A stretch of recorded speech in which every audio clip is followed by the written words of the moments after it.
প্রকৃতি হাতছানি দিয়ে ডাকে, হারাতে ইচ্ছে হয় পাহাড়ি নদীর বাঁকে। দুর্গম পথ পেরিয়ে পাহাড় জয়ের নেশা, তাই ছুটে চলেছি সামনের দিকে। প্রাকৃতিক সৌন্দর্যে ভরা এই দেশ বাংলাদেশ।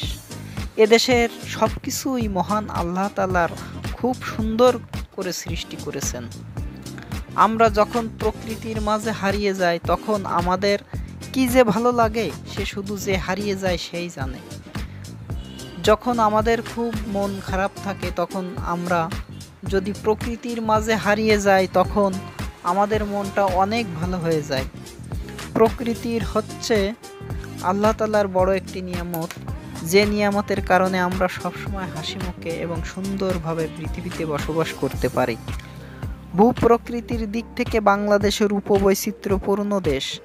এদেশের মাটিতে সোনাকার ফসল ফলে, সমতল ভূমির মাঝ দিয়ে বয়ে গেছে অসংখ্য নদীনালা।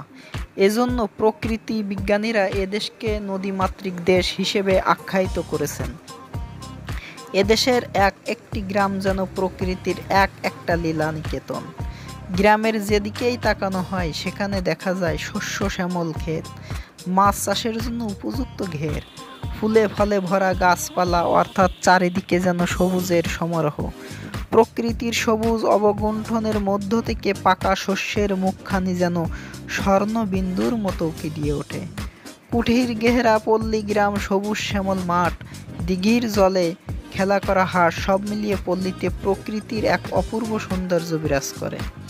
তো ধন্যবাদ বন্ধুরা, আমার এই ভিডিওটি যদি ভালো লাগে অবশ্যই আপনারা লাইক, কমেন্ট এবং শেয়ার করতে ভুলবেন না। দেখতে থাকুন অপরূপ দৃশ্য।